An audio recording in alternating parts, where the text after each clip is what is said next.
o kɔfɛ min kelen no ka an bila kafa kɔgɛ kan n'o de ye Facebook ye kɛyɔrɔ min n'o o bɛ an bolo Uyankili Kolokotoya page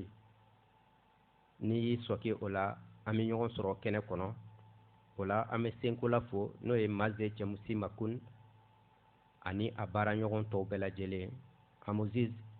Dumuya an karamɔgɔ nama ale bɛ sennabɔli la an bɛ Sunku Mari dele a ka segin n'a ɲuman ye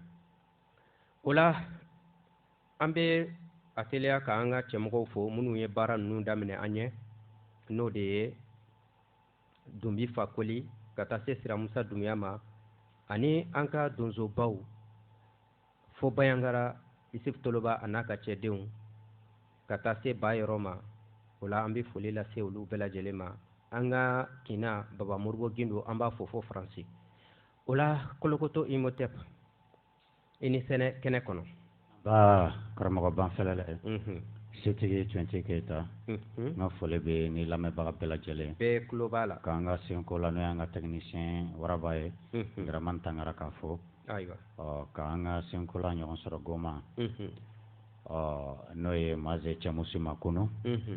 ale mun ni Amoziz Fakoli Dumuya kɛlen don k'an bila kafa kɔgɛ kan direct la n'o ye Facebook ye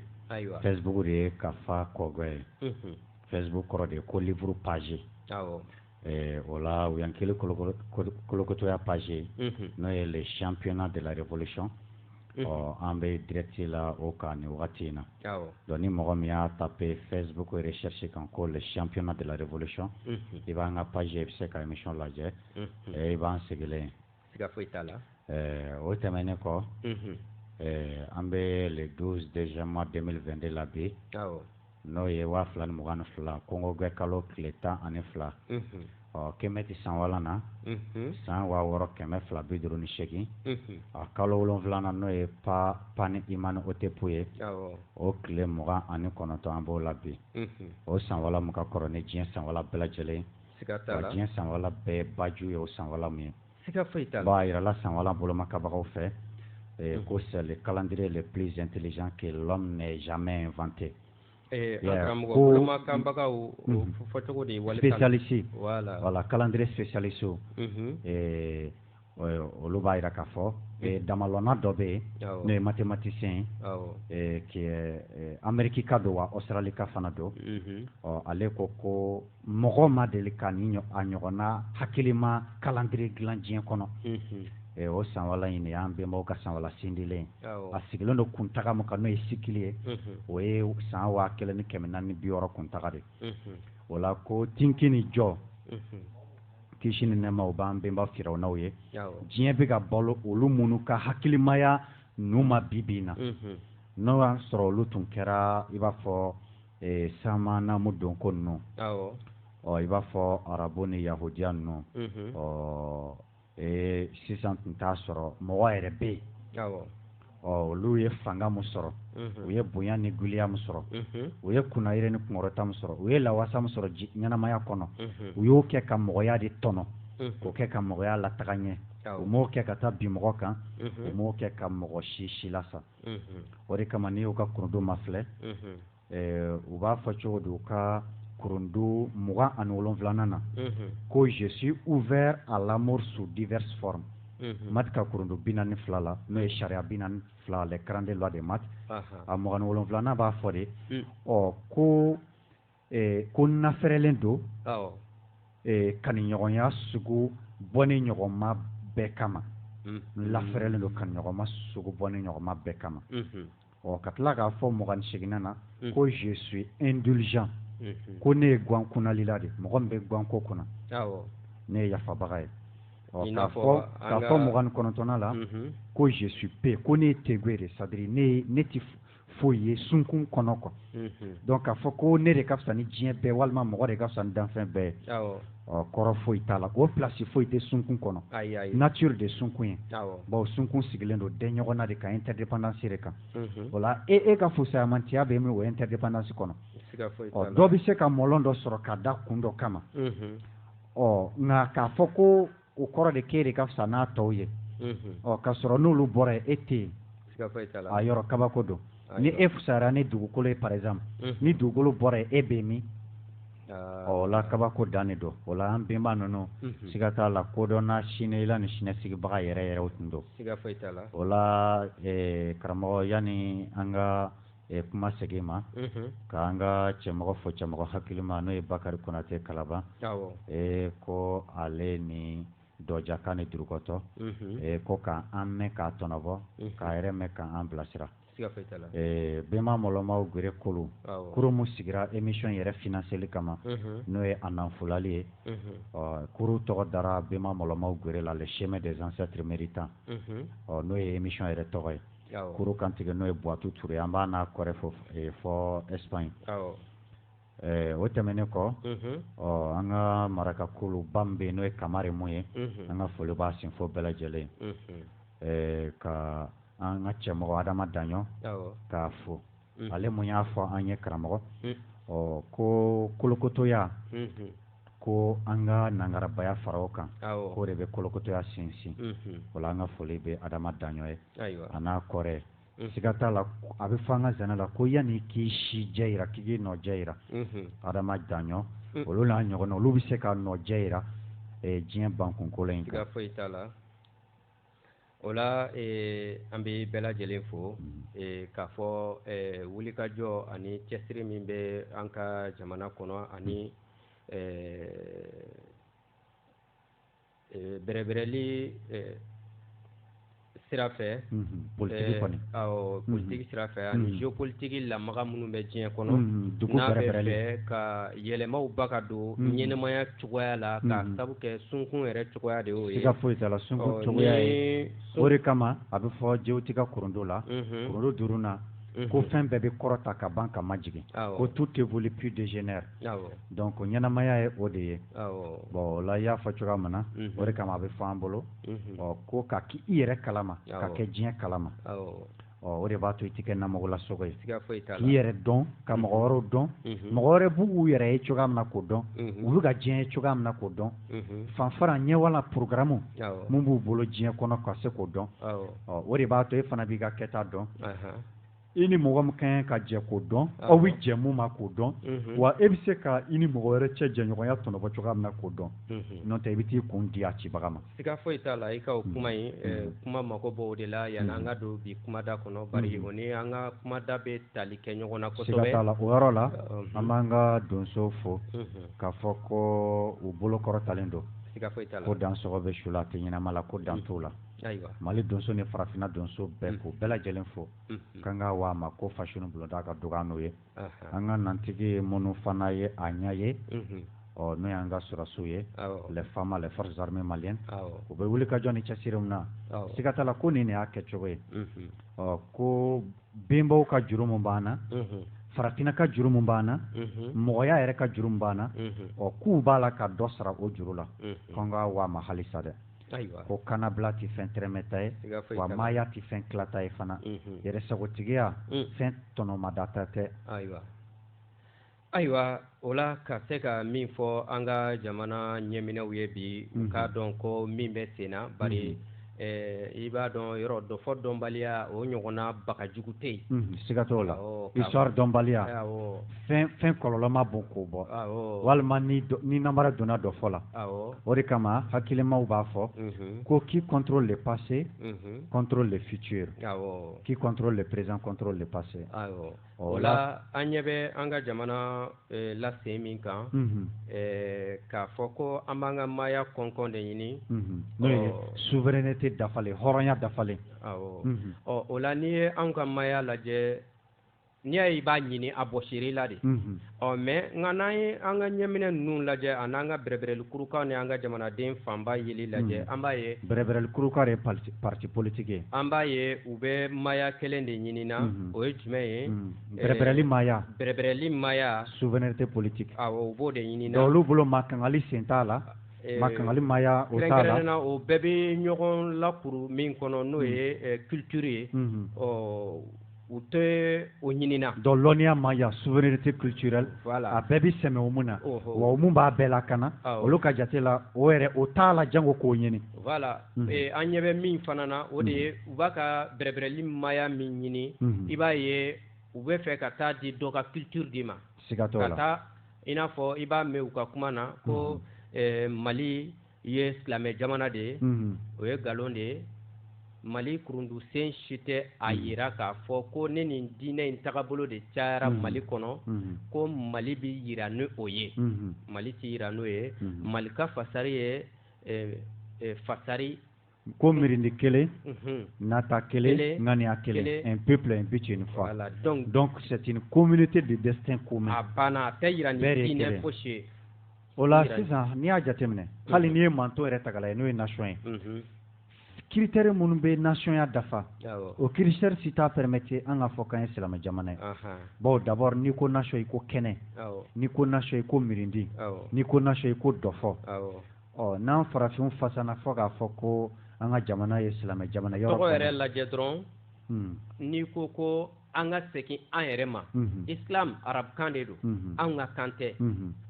cogo di anw danbe bɛ se ka k'o ye en tout cas an ka kan yɛrɛ mun ye kabakoma yɔrɔ ye et puis filanan ye min ye nin fila bɛɛ nana don anw kan ni bɛnkanni de ye siga foyi t'a la wa u fila bɛɛ ye ɲɔgɔn dɛmɛ bɛnkanni na u fila bɛɛ silamɛya ni chrétienya ni baara kɛ ten politiki sira ni mariyala impérialiste ni occidentaux bɛ fɛ ka yɔrɔ mun ci diinɛ mun y'u ka baaraminɛn la fangama ye o ye silamɛya de wala bawo bɛnkanni sugu bɛɛ bɛ bɛn ale la o la kuranɛ yɛrɛ ka ɲɛfɔli kuma yɛrɛ kun ye min ye dɔrɔn an ka jamana ɲɛmɔgɔw ka dɔfɔ dɔn u k'u ka ɲininta dɔn u k'u ka ɲininko dɔn dɔw ta kana kɛ mɔgɔ min b'a fɔ k'i bɛ t'i ka bon jɔ wali guidi kan c'est à dire dɔ ka terrain o y'a ka soubassement kɛ e b'a la ko soko mɔnɛ b'i la k'i bɛna soko mɔnɛ b'i yɛrɛ la e taara i ka so jɔ o tigi ka soubassement o ka terrain de kan ko so b'i bolo yɔrɔ i ma tila fɔlɔ bon t'i bolo dɛ o la o b'an bila ka jamana kurundusen ni o sariya naaninan ka o lakalen dɔrɔn ka sɔrɔ ka don an ka kumada kɔnɔ o bɛ a yira k'a fɔ yɛrɛ miiriya hakɛ yɛrɛ miiriya hakɛ a kurundusen naaninan yɛrɛ miiriya hakɛ ni i ka lɔnni yɛrɛ miiriya hakɛ ni yɛrɛ miiriya hakɛ lalɔlen don bɛɛ ye yama i yɛrɛ miiriya o hakɛw lajɔlen don bɛɛ ye awɔ k'a daminɛ Mali constitution article 4 k'a daminɛ ŋaniyako la ka taa se diinɛko ma ani denkɛnɛyako i yɛrɛ dalen don ko minnu na ko nka ko nin bɛɛ dagalen don e ye ka bɛn jamana ka sariya de ma i y'a faamu ka bɛn manton kelenya in n'o ye kelenya min b'an ni ɲɔgɔn cɛ o tolila a ma voilà a bɛnnen don o de ma donc min ye kojugu ye ni an y'o sɔmi sɔrɔ an ka jamana minnu bɛ jamana tɔgɔyara k'u bila jamana ɲɛmɔgɔyaw la an bɛ mɔgɔ tɔw bɛ se k'a kuma fɔ i n'a fɔ silamɛ tɔw bɛ se k'a kuma fɔ k'a fɔ ko Mali ye silamɛ jamana ye nka tant que e de tɔgɔyara k'i bila Mali jɔyɔrɔ dɔ la walima jamana yɛrɛ kantigi nin kuma in man ka bɔ i da hali o kuma yɛrɛ ni sigifili yɛrɛ tɛ n'i y'a ta terre à terre la hali n'i y'a ta silamɛw yɛrɛ ka jate la a silamɛ jamana ma yɔrɔ bɛ bon n'i y'a tagabolo fɛn fɛn ta k'a lajɛ a si tɛ mun sɔnni d'a ma k'a fɔ ko tɔw bɛɛ ye silamɛ yɛrɛ yɛrɛ ye o ye u yɛrɛ dama ni ɲɔgɔn cɛ ye nka nin kuma in bɛ fɔ de k'a ɲɛsin jamana ɲɛmɔgɔw ma mɔgɔ o mɔgɔ bɛ yen nɔ k'i bɛ jamana ka waleya da la walima jamana ka fɛn dɔ da la e ni nin kuma in fɔli tɛ bɛn cogo si la jamana sariya la donc an bɛ min f'u ye u k'u hakili to o de la silamɛya ye diinɛ ye a bɛ Mali kɔnɔ Mali sigikan jɛnnen don n'a ye a jɛnnen don ni chrétien ye a jɛnnen don ni tagabolo ninnu bɛɛ ye fɛn min ti dankari Mali sigikan na o la foyi la diɲɛ kana k'i bɛ cadeau kɛ mɔgɔ si ye k'i yɛrɛ manja n'o tagabolo dɔ ye k'a fɔ k'i bɛ t'i jɔ ko Mali ye kameti jamana de ye ayi o ma ɲini fɛ Mali ka fasiri ye min ye dɔrɔn Mali ka hakɛ fɔ ka dan ye o la an bɛ taa bi kumada la ko kumada ye jumɛn ye karamɔgɔ bi kumada faransikan na ko pourquoi les chrétiens et les musulmans sont des farouches défenseurs de leur prétendu Dieu omnipotent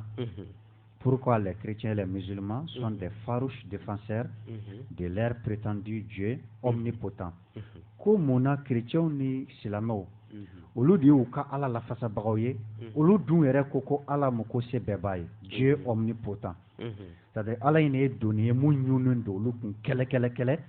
olu de b'a lafasa olu de bɛ jihadi k'a ye olu de bɛ mɔgɔ lagoya ye a kama olu de bɛ bin mɔgɔ k'a kama olu de bɛ nkalon tigɛ a kama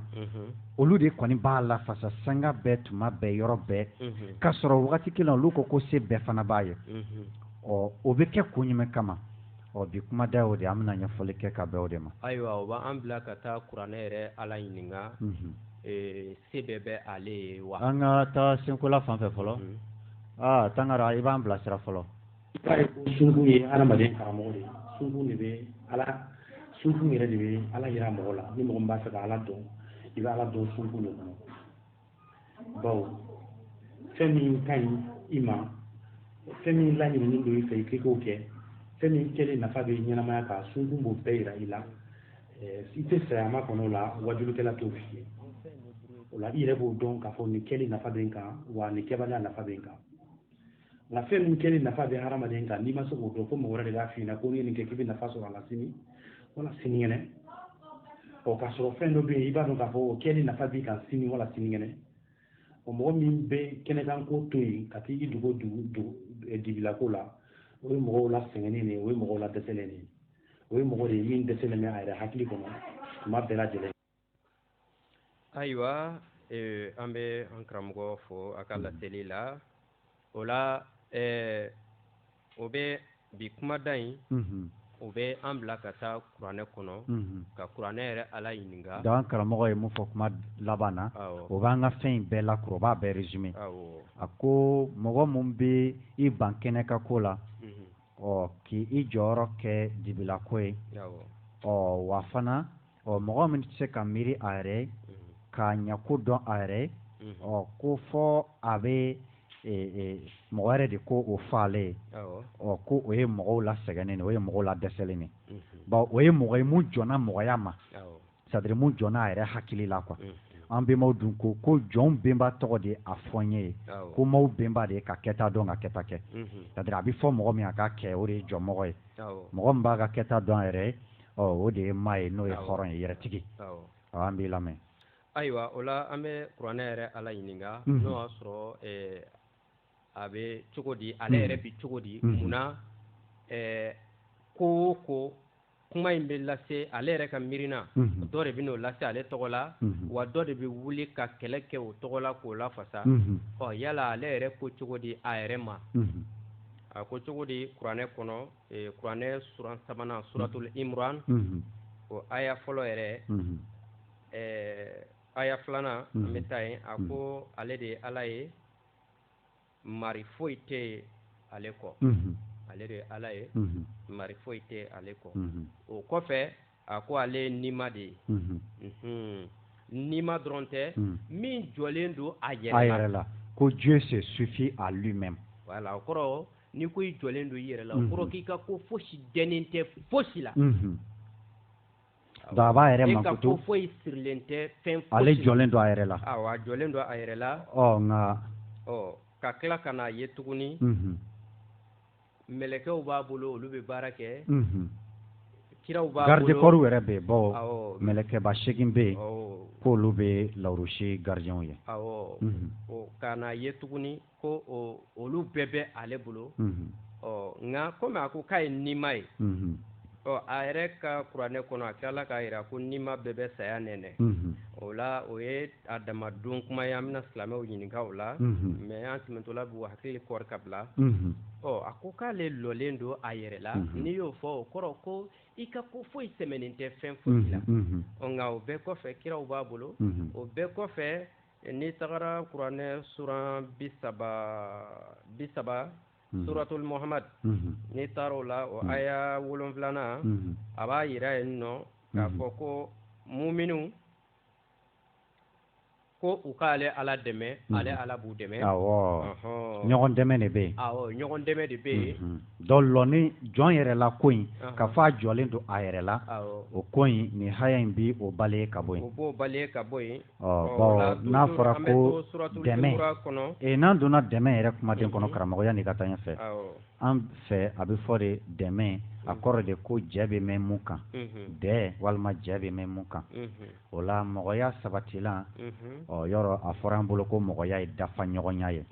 o la k'a bɛ sinsin mun kan o ye dɛmɛ de ko jɛ bɛ mun kan lɛda donc o la ko dɛmɛ fana si tɛ kɛ kɔnɔjɛlenya kɔ fana o la sisan ni ala yɛrɛ ko k'ale dɛmɛ o b'a yira k'a fɔ ko Dieu omnipotent ko min bɛ fɔ i b'a fɔ kumada b'a yira an na cogoya min na k'a fɔ ko sebagaya kɔnkɔn b'a bolo o kuma ka ca dɛ Imran fana kɔnɔ a y'a yira yen k'a fɔ ko ale ala ye taɲɔgɔnbɔ tigi de ye donc kɔrɔ ko bɛ se ka k'a la nka ni tasarabaga ale b'a tari sara a b'a tasara n'i ko k'i b'i ta sara dɔrɔn kɔrɔ ko fɛn dɔ bɛ se ka kɛ non hali n'i y'a ye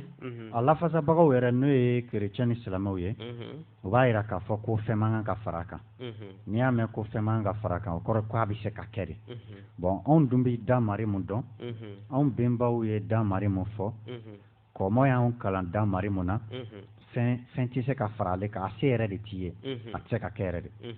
bon yanni i ka tagana ye kuranɛ ta kɔnɔ an bɛna dɔɔni fɔ bibulu ta la ka kuma segin ma i ye mun fɔ ɲɔgɔn dɛmɛ ko in bibulu yɛrɛ la a bɛ yira o cogoya kelen de la n'an donna tawurata kɔnɔ yɔrɔ ni bibulu fɔra tawurata zaburu injila o bɛɛ faralen ɲɔgɔn kan a bɛ fɔ o de ma ko bible ancien testament de ye tawurata ye n'an donna ancien testament kɔnɔ a lɛra min bɛ yen ko Lévitique chapitre 25 a fɔda 25 verset 44 a bɛ fɔ cogo di ko c'est des nations qui vous entourent que tu prendras ton esclave et ta servante qui t'appartiendront. C'est d'elle que vous achèterez l'esclave et la servante.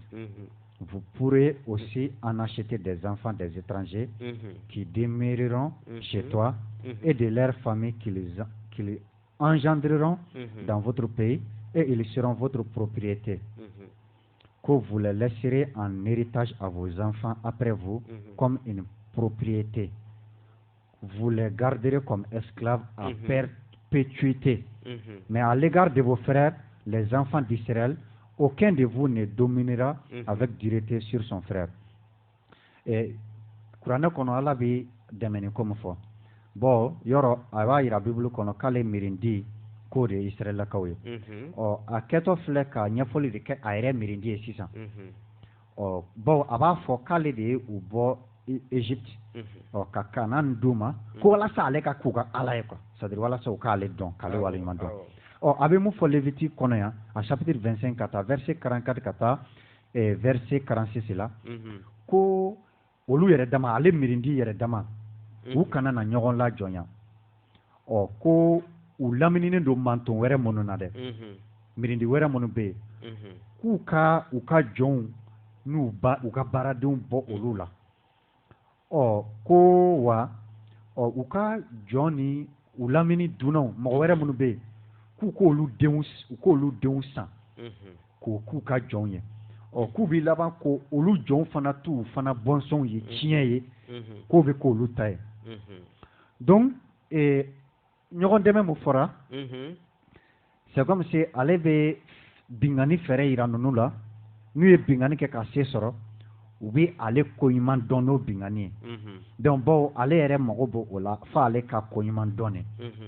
donc walasa ale ka koɲuman dɔn fo ale fana ka fara olu kan k'olu sago de kɛ donc olu ka sɔrɔ k'ale sago kɛ donc o b'a yira k'a fɔ i ye mun fɔ kuranɛ kɔnɔ n'i ye bibulu ma filɛ i mana a dɔn que ça soit l'ancien testament ou le nouveau testament a bɛɛ bɛ nin cogoya kelen in na ala k'u dɛmɛ u k'a sɔrɔ k'ale yɛrɛ dɛmɛ fana o la kuranɛ suran 8nan n'i tagara yen fana a bɛ yira ko ala de bɛ se fɛn bɛɛ la silamɛw fɛ nka suran 8nan o yɛrɛ a y'a daminɛ ɲininkali bɛ yen nin nɔ kuma dɔ la ko yala ko Muhamadu k'u bɛ n'i ɲininka kɔnsɔn nu ma o ye bulletin de guerre ko u bɛ n'i kɛlɛtɔnɔ bulletin de guerre kɛlɛtɔnɔ na sisan o yɛrɛ dɔrɔn ko a f'u ye ko kɛlɛtɔnɔ in ye Ala ni kira de ta ye sisan ni Ala de bɛ se fɛn bɛɛ la fo kɛlɛkɛlaw bɛna Ala yɛrɛ ɲininka yala an bɛ kɛlɛ min kɛ o a nafolo bɛ tila cogo di an ni ɲɔgɔn cɛ a daminɛ na Ala b'a jira k'a fɔ ko kɛlɛtɔnɔ ye ale ni kira de ta ye nka ni tagara fo aya 28 yan fan ninnu na ka jigin a bɛna fɔ u ye ko kɛlɛtɔnɔ in parce que u bɛ insister de tant que olu bɛ kɛlɛ kɔni kɛ u ka hakɛ kan ka d'u ma a bɛna f'u ye ko kɛlɛtɔnɔ a fɔr'u ye de ko ni mun bɛ muso kɔ o bɛ muso sɔrɔ ni mun bɛ tɔgɔ kɔ o bɛ tɔgɔ sɔrɔ ni mun bɛ nafolo kɔ o bɛ nafolo sɔrɔ ni mun bɛ arijinɛ kɔ arijinɛ yɛrɛ fana bɛ sɔrɔ donc o la sugu bɛɛ ne ye labanna k'a fɔ ko kɛlɛ kɛra mun sɔrɔla k'o ye Ala n'a ka kira ta ye o kuma ka ca dɛ nka silamɛw bɛ o bɛɛ b'a jira k'a fɔ ko Ala de bɛ ko in kɛ o tɛ quoi mɔgɔ dɔ de b'a k'a kɛ siga kɔni t'o la bawo u bɛna mun fɔ ɲɛfɛ ye ko kɛlɛtɔnɔ ko a duuru ɲɔgɔn kelen c'est-à-dire 1/5 kuranɛ bɛ n'o de fɔ i ye tuguni k'o de ye kira ta ye donc a tɔ ye kɛlɛkɛlaw yɛrɛ ta ye c'est-à-dire n'i ye kɛlɛtɔnɔ tila 5 ye tilancɛ ye Muhamadu yɛrɛ ta ye a tɔ ye sahabaw ta ye o fɛn kelen in kɔnɔ suran kelen in kɔnɔ a bɛ yen nɔ fana ko Muhamadu ka muminun dɔsu kɛlɛ ma k'u su ka kɛ kɛlɛ kan wa ka tila k'a f'u ye k'u ka kɛlɛ musakaya bien sûr ka kɛlɛminɛnw ɲini so minnu bɛ yen minnu kololen don so kɛlɛ ni ko k'u masiri cogoya mun bɛ juguw siran u ɲɛ donc Ala b'a fɔlen min kɛ k'ale de bɛ siran k'u dusukun na o kuma o haya b'o sɔsɔ bon ale ko de ale bɛ laban k'a fɔ de k'u ka kɛlɛminɛnw u k'u masiri ni kɛlɛminɛw mun yeli bɛ juguw siran donc a b'a fɔ olu yɛrɛ ka farinya n'u ka kisɛya de bɛ juguw siran n'o tɛ Ala kɔni tɛ bon question yɛrɛ ye mun ye karamɔgɔ mun de la bulletin de guerre i n'a fɔ kɛlɛ min filɛ nin ye anw fɛ yɔrɔ kɛlɛ ninnu labɛnbaga ninnu bɛɛ komi paribaw de Amérique ni Faransi olu bɛ a lajɛ karisa Émirats arabes Dubaï magan aw bɛ se ka joli de financer ni an ye Mali minɛ a nin yɔrɔ in bɛ di aw ma bien sûr aw ma a bɛ ten de toujours donc mun de an bɛ se k'olu ta faamu mais pourquoi Ala b'a fɔ ko kɛlɛtɔnɔ in ye ale ni kira ta ye fo ka tila ka o tila cogoya dɔ la ka kira nin yɔrɔ caya ka tɛmɛ tɔw bɛɛ ta kan cogo dɔ la ni fɛn caman ye o dun wagati kelen na a dun fɔra ko a bɛ ka kɛ arijinɛ ɲini de kama Muhamadu mun yɛrɛ bɛ ka arijinɛ ko fɔ mɔgɔw ye ale ma se ka jɛn kɛlɛtɔnɔ kɔ k'i jigi da Ala dɔrɔn pe kan ale yɛrɛ de ta cayara ni bɛɛ ta ye donc nin bɛɛ mɔgɔ kan k'i yɛrɛ ɲininka ko in na u b'a fɔ ko Ala de bɛ se fɛn bɛɛ la mɔgɔ tɛ Ala ka kɛlɛ kɛ mais kɛlɛ foyi ma kɛ silamɛya fɛ fo mɔgɔw dɔ y'a kɛ hali farafinna minɛni mɔgɔw de y'a kɛ siga kɔni t'o la mais o bɛɛ la u b'a fɔ ko Ala de y'a kɛ o la mun bɛ bawo n'i y'a jateminɛ kɛ farafinw ka kan ka u hakili ma jɔ Ala ko in fɛ kosɛbɛ bawo n'i ye jateminɛ kɛ an karamɔgɔ benbaw ko cogo di olu ko u ka koronto 30 na ko j'agis de manière respectueuse des autres ko n bɛ ko kɛ mɔgɔ tɔw bonya kɔnɔ c'est-à-dire n bɛ ko kɛ n bɛ mɔgɔ ɲɔgɔn bonya bon olu ko de k'i bɛ ko mɔgɔ wɛrɛ bɛɛ nka o tɛ ninnu ta la dɛ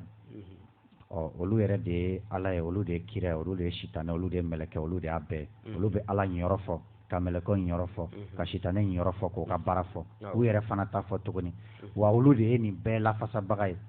Ala ka kɛlɛ kɛbaga olu ye n'o ye a jaabi ye wa olu de bɛ tila ka Ala ka so jɔ o Ala ka so bɛɛ kɔni b'a dɔn k'a fɔ ko so kun kɔni ye kun dogoyɔrɔ de walima i bolofɛn bɛ bila yɔrɔ min na n'a fɔra ko nin ye Ala ka so ye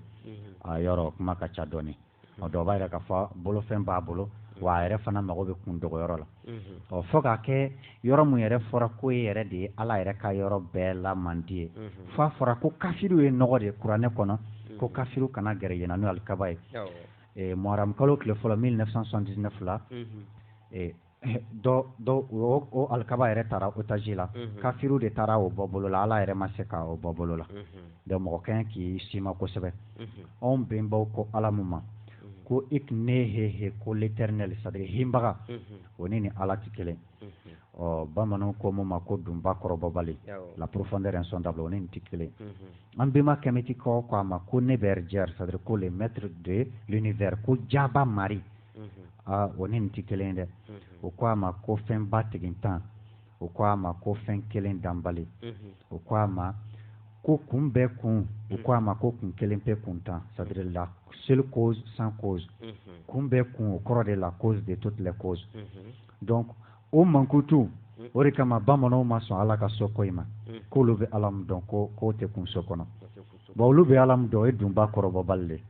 ale tɛ se ka kun so kɔnɔ dɛ bon fɛn bɛɛ bɔra mun na o y'ale de ye nka ninnu ka ala in a mankutu dɔ ye jumɛn ye ko a ma bɔ fɛn na fɛn ma bɔ a la fana n'a mankutu kɛra o ye fɛn ma bɔ fɛn min na fɛn ma bɔ a la o tɛ foyi ye o ye rien de ye quoi donc a bɛɛ bɔra mun na dɛ o de ye danbaga ye sunko mari kɔni le dieu créateur le dieu de l'univers le dieu de la création et la seule chose incréée fɛn kelen danbali o la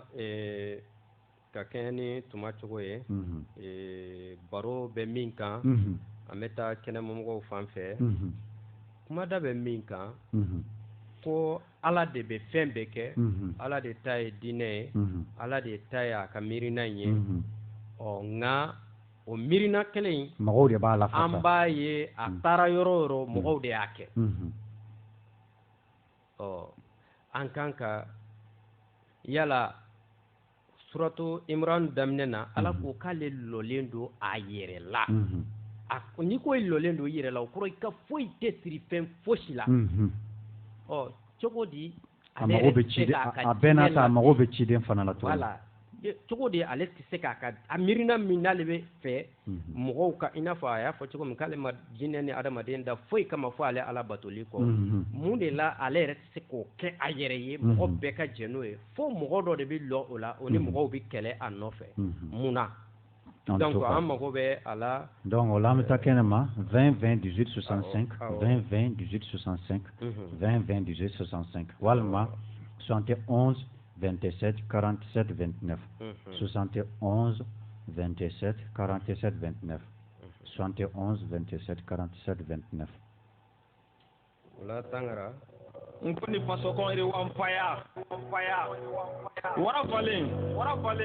la ko itrawre damela am ñomulo embe ko jampa angama ala ni sitane flabe ka je auna abadon ala kanga kiriko ina bao ale ni sitane flabe ka je auna ala ni sitane flabe ka to ka je auna kono do fili warala ka ne ma ala famu 20 20 18 65 20 20 18 65 walma 71 27 47 29 Sunden dumbali dangu ala be mine na e mo mine o kuma ka kene bawo ade te hine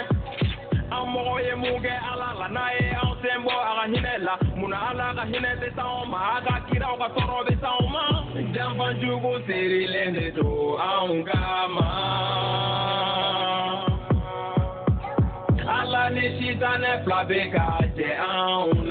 alisa o kulo bɛ a ka kɛlɛ mandi de la émission mu n'a titre bɛma mɔlɔmaw bere le chemin des ancêtres méritants ka d'an ye mɔgɔ minnu bɛ yen n'u ye émission in lamɛn kumada bɛ min kan ka se ka don ka weleli kɛ ka dɔ kɛnɛyali kɛ walima ka makitili kɛ pourquoi les chrétiens et les musulmans sont des farouches défenseurs de leur prétendu Dieu omnipotent o la an bɛ bɛɛ lajɛlen fɔ yani dɔ ka don yɔrɔ dɔ bɛ mɔgɔ kan ka si ma o kan kosɛbɛ ça fait k'o lajɛ kosɛbɛ n'i ye jateminɛ kɛ ni dɔ lɔndɔya bolo ma psychologiquement a fɔ fɛn dɔ ma ko onirisme l'onirisme an k'o ma ko kunfɛ miiriyanteya c'est-à-dire kunfɛ miiriyanteya o kɔrɔ ye kunfɛ miiri de ka di mɔgɔ min ye wa ale bɛ kunfɛ miirinanw de lafasa c'est-à-dire i b'i kun ja dɔrɔn ka mun fɔ ka tila k'a fɔ k'i b'o lafasa bon kunfɛ miiriyanteya de ye cogoya ye yiliya ye yili yɛrɛ miiri yɛrɛ kɛɲa mun b'a to mɔgɔ b'i yɛrɛ ka miiri su i ka kunna miiri bɛɛ minɛ tunya yɛrɛ yɛrɛ a b'i b'a fɔ sisan u ka film de science fiction dɔw bɛ yen c'est-à-dire u bɛ ko minnu bisikiya k'a fɔ ko nin ka ɲi ka se ka kɛ mɔgɔ ka ɲi ka se ka nin kɛ nka senko ladɔya walima senko la c'est-à-dire technologie min b'an bolo technique min b'an bolo o kɛlen tɛ k'an permettre k'a kɛ o film minnu bɛ tourner science fiction olu film dɔw la i bɛn'a ye u b'a essayer ka mɔgɔ ka c'est-à-dire mɔgɔ yɛrɛ ka sekoya k'o lawuruki c'est-à-dire ka manipulation génétique kɛ cogoya min b'a to mɔgɔ ka sekoya bɛ bonya a ka yirilandiya bɛ bonya a ka ainsi de suite o film de science fiction ninnu la i bɛna ye kuma dɔw la mɔgɔ minnu bɛ kɛ ten u bolo a caman ye mɔgɔ ye minnu bɛ minɛ u muyibagaw la walima minnu sanna u muyibagaw bolo quoi i bɛna ye u lakɔgɔtɔ c'est-à-dire u formetɔ k'u lakolokolo k'u bɛn u bɛ fɛ k'u kɛ cogoya min na c'est-à-dire u bɛ famille dɔ créer u la quoi du dɔ bɛ créer c'est comme si fa dɔ bɛ f'u ye ba dɔ bɛ f'u ye balimamuso ni balimakɛ dɔ bɛ f'u ye wa fu yɛrɛ bɛ tila ka da o la an ka dɔ bɛ fɛ ka dɔn ayiwa an karamɔgɔ an tulo b'i la allo patron a bɛ numéro dɔ di quoi parce que tout fɛn kɛrɛfɛ a bɛ numéro dɔ di quoi an bɛ kuma sɔrɔ an tulo b'i la o i bɛ se ka kuma 20 28 65 walima 71 27 47 29 question ayiwa n'a ale ye émission lamɛn a bɛ kuranɛ de kɔnɔ kuranɛ suran 3 Imran o aya 2 yɛrɛ k'a fɔ ko ale de Ala ye maa wɛrɛ foyi tɛ ale Ala kelen kɔ wa nima de don wa a lɔlen don a yɛrɛ de la a ka ko foyi sirilen tɛ danfɛn fosi la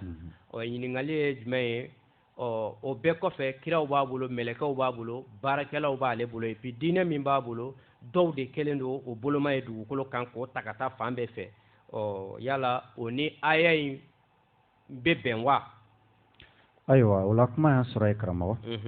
i bɛn'a ye minnu bɛ dilan o cogoya la olu dɔw bɛ yen dɛ c'est-à-dire olu yɛrɛ b'a dɔn ko du ko min bɛ ka fɔ fa ko min bɛ ka fɔ ba ko min bɛ ka fɔ o tɛ yen mais u bɛ tila k'a da la tuguni k'o bɛ yen quoi y'a ye a bɛ b'a fɔ ka wuya tigɛ walima dɔ ka wuya f'e ye e ka laban k'a da la ko bɛ yen wa k'a fɔ k'i b'o lafasa k'i bɛ kɛlɛ k'o nɔfɛ donc o la i bɛna ye k'a fɔ ko samanamu don ko ninnu n'o ye juifs ni chrétiens ni musulmans ye silamɛw ye ani u bɛɛ de ye kelen a bɛ fɔ de ma ko kunfɛ miiriyanteya c'est-à-dire de l'onirisme bawo a bɛ b'a fɔ sisan mɔgɔ min ni den ko ale bɛ fɛ ka den de sɔrɔ a ma den sɔrɔ foyi fɔlɔ tellement que den ko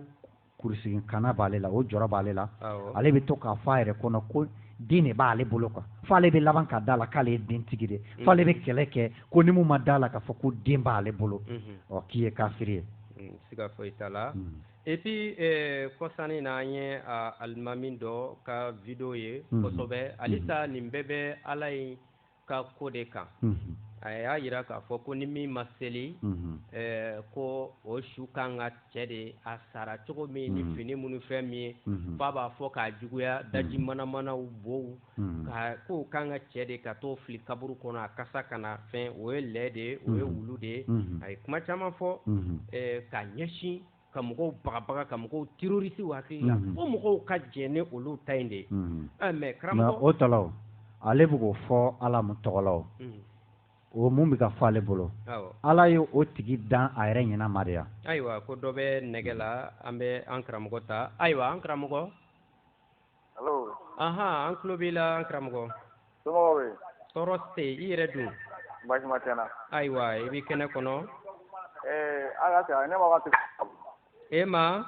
Ne ma question faamu quoi. Ɔhɔn, ayiwa n y'a faamu. I bɛ sira di mɔgɔ wɛrɛ ma. Awɔ. Mɔgɔ min y'a faamu o bɛ se ka dɔn ka makitili kɛ walima ka fɛlɛlɛ kɛ. O la an ye karamɔgɔkɛ in ka video kunkuruninw ye. Ni tuma yɛrɛ kun koronnen tɛ an kun b'a la tɛmɛ. O yɔrɔ la sisan. N bɛ fɛ ka min fɔ n'i taara kuranɛ suran 13 sangwalima fɔda o aya 15 ala kelen don k'a suran sangwalima de ye tonnerre ye suran bɛ wele faransikan na ko le tonnerre. Awɔ ala kelen don k'a fɔ yen nɔ ko san ni dugu kɔnɔfɛn nu o minnu bɛ kɛnɛ kan. An karamɔgɔ dɔ bɛ fɛ ka dɔn. Alo karamɔgɔ. Alo karamɔgɔ an jɔ. Ka jɔ sabati. An min kan ka aw lamɛn an min kan ka nafa sɔrɔ. A bɛ kan ka kuma sujet min kan min ye diinɛ tigiya ani a tɔgɔ kerecɛnya tigiya kumaw ye. Bon ne kɔni bɛ min b'a jira ko ninnu ko bɛɛ ye adamadenw ka ko dilanni ye quoi. Parce que hali silamɛya yɛrɛ b'a fɔ la ko pour que ka kɛ silamɛ ye ko i ka sɔn silamɛya ma i bɛ wele ni tɔgɔ min ye n'o ye silamɛya ye f'i ka o de considérer ko o de ye diinɛ ye n'o ye i yɛrɛ folobagaya ye bon aya de bɛ kɔnɔna kɔnɔ suratu bakara 70 aya 71 ko kala innahu yaqulu إنها بقرة لا ذلول تثير الأرض ولا تسقي الحرث مسلمة لا شية فيها كتايا لبنا مسلمة من يرولا نين لجة oni silamɛya tɔgɔ ka surun ɲɔgɔn na mais kuma bɛ kan ka kuma misi de kan yɔrɔ na misi tagamatiri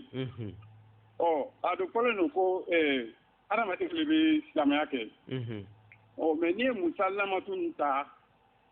sida tun ta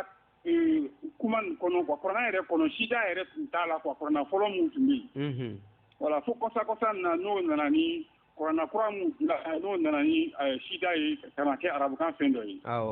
sinon arabukan fɛn tun tɛ sida ye voilà ani alifu ni fataha ni shakiliw ni nukta ninnu voilà olu caman tun bɛ o tun tɛ arabukan kɔnɔ donc n'i ye sida bɔ nin kunna sisan k'a kɔsegin kuranɛ kɔrɔ ma i b'a sɛbɛnni nin ye sisan ko muslimatun bon est ce que muslimatun bɛ se ka fɔ misi ma wa misi silama o kɔni o tɛ se ka kɛ bon n'i ye nin jate minɛ dɔrɔn i yɛrɛ b'a dɔn ko adamadenw de ye kow dilan mais kow dilantɔ la adamadenya bi yɔrɔ dɔw bɛ yen quoi siga foyi t'a la voilà donc ne b'o faamuya ye a ko kɔnɔ quoi donc ne b'a dɔn dɔrɔn n'i y'a ye chrétiens ni silamɛw u jijalen don pour que ka diinɛ nin défend dɔw wɛrɛ tɛ u yɛrɛ ta olu de ta don voilà ça n'a rien à voir avec o bɛ kan ka ala min fɔ quoi ɲɔnɛ a tɛ dɛsɛ k'a ka fɛn a ye dali kɛ a ma sara mɔgɔ la a ma dɛmɛ ɲini mɔgɔ si fɛ ale bɛ fɛ diɲɛ ka boli sira dɔ kan ka dɛsɛ ka diɲɛ mɔgɔw bila o kan fo ka mɔgɔ dɔ de bila o la o ni mɔgɔw ka taa ɲɔgɔn kɛlɛ ayi ala bɛ a yɛrɛ waso la ko ale le sankɔrɔta ko barimati sankɔrɔ mais ni e min sera k'o kɛ k'i waso mɔgɔ minnu la o e de ye olu dan mais o de bɛ se ka dɛsɛ cogo jumɛn a ka di e ɲɛ ko olu ka tɛmɛ sira min fɛ olu la tɛmɛ o sira fɛ karamɔgɔ mun yɛrɛ ye kabako ye i bɛna ye ala kelen bɛ a fɔ fan dɔw fɛ ko n'a tun y'ale ja tun b'an kɛ manto kelen sadara a bɛ bɛɛ kɛ dɛngɛnɛyabaga ye nka ko o de ma a ja a b'a fɔ fan dɔ fɛ ko n'a ye ni a y'a jaabi ni mɔgɔ min y'a jaab'o la fili ni mɔgɔ min y'a jaab'o kanda bon mais i bɛna ye ala ka défenseur ninnu olu yɛrɛ b'a reconnu k'a fɔ olu bɛ kodɔn ka tɛmɛ ala kan quoi voilà bon ni ala ye kuma min fɔ n'olu ka jate la o kuma ma tile walima lebu b'o la olu yɛrɛ de bɛ tila k'a fɔ tuguni non ko a ma faamu nin ko olu de b'a ɲɛfɔ a b'a fɔ daro wasa n'o ye éloquence ye ala tɛ se o la olu de bɛ se o la quoi a bɛ ti jɔ o yɛrɛ bɛɛ b'a jira ko olu ka ko don quoi ayiwa an bɛ ala ye ka mɔgɔ kelen ta fan wɛrɛ fɛ dɔ b'a ka weleli kɛ a kuma ɲɛna i fɔlen don ayiwa do an bɛ mɔgɔ kelen ta ka segin kumabon kɔnɔ tuma gunna ka ban ayiwa an karamɔgɔ an wula awɔ an tulo b'i la e filila ɔhɔ an bɛna i ɲininka sisan yɔrɔ jumɛn de ye lafilili ye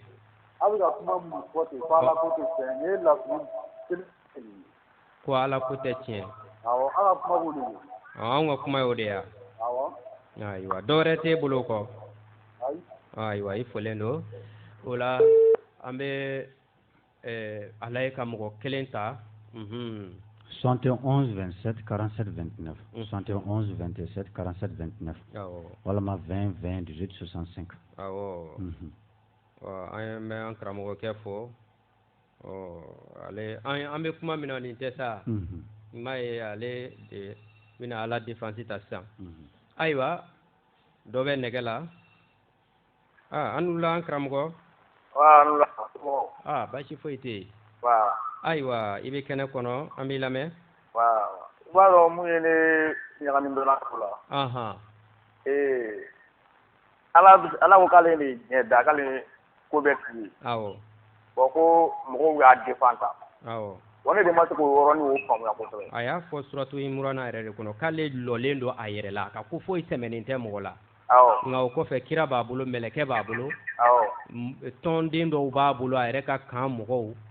olu b'a bolo a b'olu lafasa wa olu bɛ kɛlɛ k'a tɔgɔ la awa a y'a ka alijinɛ feere olu ma ni n'u ka nafolo u bɛ fagali kɛ ale u yɛrɛ bɛ faga o bɛɛ kɔfɛ a lɔlen don a yɛrɛ la tuguni ayiwa karamɔgɔ an y'a faamu sisan ne ka jate sisan o kɔrɔ kuranɛ y'a kuma ni ala min ni créateur yɛrɛ tɛ kelen quoi ayiwa nin kɔni ye min fɔ k'ale jɔlen don a yɛrɛ la de a ka ko foyi sɛmɛnen tɛ fɛn wɛrɛ la an tilala k'a ye kiraw b'a bolo mɛlɛkɛw b'a bolo lahara don mɛlɛkɛba 8 bɛ a ka chaise ta ka na n'a ye kɛnɛ kan ayiwa an b'i fo an bɛ taa tugu kɛnɛ ma n'an ye mɔgɔ kelen sɔrɔ an bɛ segin kumabon kɔnɔ 20 20 18 65 walima 71 27 47 29 awɔ an bɛ mɔgɔ kelen ta ka sɔrɔ ka na kumabon kɔnɔ yanni mɔgɔ kelen donni cɛ Kolokoto Imhotep an karamɔgɔ yan'an ka taa ɲɛfɛ an karamɔgɔba bɛ Guyeni Kɔgɔjida la Adama Jabate karanfa Adama Jabate lɔnina yɛrɛ yɛrɛ karamɔgɔkɛ in ta ye kɔnɔnajɛlenya dan ye an ka foli b'a n'a kɔrɛ ye o b'an bila ka taa kuranɛ fɔda 13nan o aya 15nan kɔnɔ n'o de ye ala b'a jira k'a fɔ ko san ni dugu kɔnɔfɛn ninnu na a dogolen ni a kɛnɛkantan bɛɛ bɛ tenbiri kɛ ale ala ye an karamɔgɔ an tulo b'i la allo an wula an karamɔgɔ allo an tulo b'i la ayiwa an b'i lamɛn karamɔgɔ awɔ ko san ni dugu kɔnɔfɛn bɛɛ ko o bɛ tenbiri kɛ ale ala ye u b'a kɛ a jaru ye o a ma jaw ye o olu bɛɛ bɛ tenbiri kɛ ale ala ye parce que a b'a k'a fɔ ko diya ni goya o kɔrɔ i sago foyi t'a la a b'a fɔ fan dɔ fɛ ko ka juru don ale ala la k'ale ni an ka allo ale taara allo an tulo b'i la an karamɔgɔ ayiwa karamɔgɔ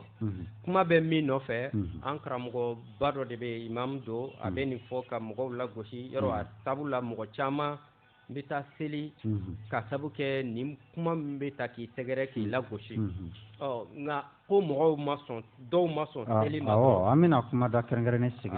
nka nin kan ni hali nin kumada in a bɛ ɲɔgɔn ta mun na parce que ala ko de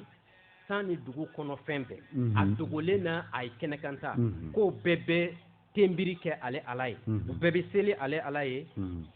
diya ni goya la wa k'u b'a kɛ sɔgɔma ani wula sisan ni olu b'o kɛ ka ban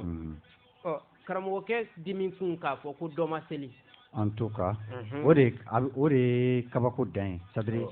a paradoxe sama diinɛ ninnu paradoxe y'o de o kɔfɛ fana c'est-à-dire u tigɛlen ti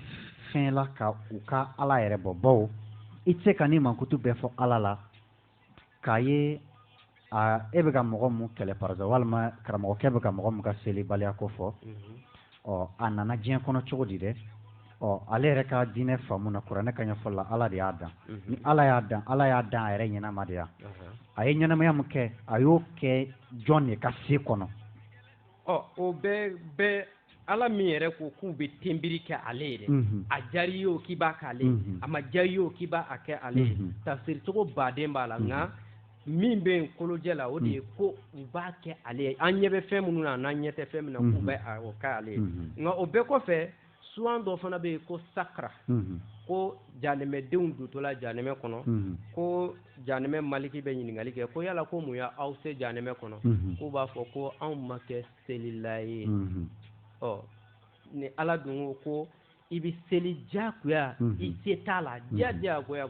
ko danfɛn dogolen n'a kɛnɛ kan ta bɛɛ bɛ sujudu kɛ tenbiri kɛ ale ala ye nka u b'a fɔ ko finsigi tɛ nin don nka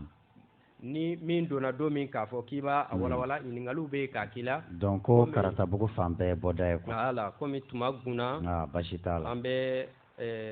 nɛgɛ kundo kumaw d'i ma an bɛ kuma kun dɔ yan nɔ yanni kɛndɛlon wɛrɛ cɛ jɔn sa an bɛna kumada wɛrɛ kan karamɔgɔ an ka foli bɛ lamɛnbaga bɛɛ lajɛlen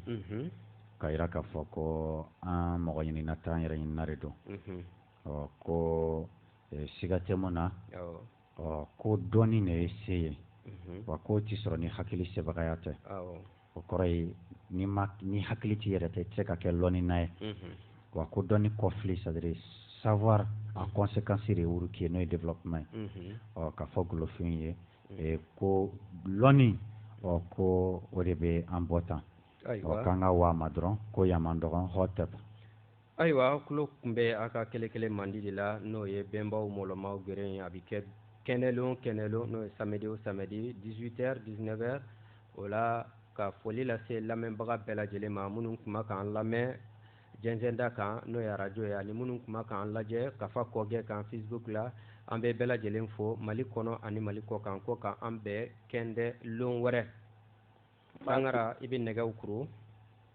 ba kelen danbaga kelen sebaga kelen faama kelen sira kelen jo kelen sɔn kelen. Mais je voudrais simplement dire que nous devons accepter de vivre africain. C'est la seule façon de vivre libre et de vivre digne. Je vous remercie, Monsieur le Président. La patrie ou la mort, nous vaincrons. dɔnni de ye se ye wa o tɛ sɔrɔ ni hakili sebaga tɛ wa dɔnni kɔfili de ye wuruki ye. an ka layidu tɔn dilatuma na an ye layidu min ta k'a fɔ hali n'a kɛra an min ye an n'a don a da faso ka kuma bɔ an ye layidu min ta jamana ye ko ni tɔɔrɔ fɛn fɛn bɛ yen nɔ an bɛ sɔn a ma yaasa faso ka kuma bɔ yaasa jamana ka lafiya yaasa nɛɛma kana jamana kɔnɔ an ye layidu min ta awa an bɛɛ o layidu ka jɔn de ye. ka jɔ maya kɔrɔ an caman bɛ maya bɔ hɔrɔnya in n'a fɔra ko anw ka ta a tacogo yɛrɛ la anw b'a ye ko doni de. parce que si réellement l'égalité intellectuelle est tangible, l'Afrique devrait, sur des thèmes controversés, être capable d'accéder à la vérité par sa propre investigation intellectuelle.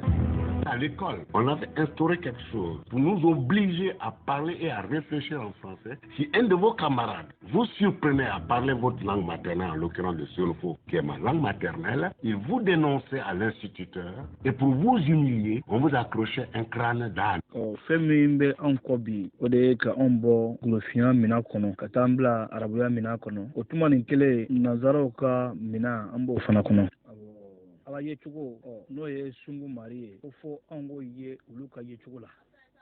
an bɛnba mɔlɔmaw de nɔ la bɛnba mɔlɔma minnu ka ɲɛnamaya ye cogo o k'a ma ko i mana jɔyɔrɔ sɔrɔ ɲɛnamaya in kɔrɔ cogo o cogo ko i k'a dɔn ko i bɛ wa mɔgɔ wɛrɛ bɛ n'i don kɛla o kalama tuma o tuma ko i ka ɲuman kɛ ka ɲuman fɔ ka juguman to. u b'an ka ko ninnu caman lagosi k'a kɛ setana ko de yalɔ diinɛmɔgɔw fɛ fɛn fila de bɛ olu bolo ni o ye fɛn min faamuya u yɛrɛ bolo o ye ko ɲuman ye o b'o kɛ ala ta ye n'o ma fɛn min faamuya u yɛrɛ bolo o ye kojugu de ye o b'o kɛ setana ta ye olu kɛlen bɛ ka fɛnw tilan fila de ala ani setana bon o y'an ka boliko n'u bila setana ko minɛn de kɔnɔ aw min ka farafinna lafiya nin fɛn saba de don wali bɛrɛbɛrɛli wali ekɔli ani wali diinɛ minnu b'a kuma kɛ la diɲɛ baara fɔlɔ ye kuma de ye n'i ye kuma se sɔrɔ e bɛ fɛn bɛɛ se sɔrɔ n'i ma kuma se sɔrɔ e tɛ se foyi sɔrɔ hali minnu b'a fɔ ko an ka kuma dabila ka baara kɛ fili kuma don baara yɛrɛ fɔlɔ de ye kuma ye ni fɛn min ma ɲɛfɔ o baara tɛ kɛ o la fɔ an ka kuma de o la kumakɛlaw hali bi a ye kuma a ye dɛmɛ don kumakɛlaw ma a ye dɛmɛ don o la kuma de ye diɲɛ supasima fɔlɔ an ka kuma ni kuma ma kɛ fɛn tɛ ɲɛdɔn kuwa o la hali bi damaga ka se di kumakɛlaw ma u nɛ sabati Mande kombe jelle bamlumio yela do dia beno. Salut, c'est Habib Kouaté. Vous m'écoutez sur Peace FM 98.8 Georgia Fair.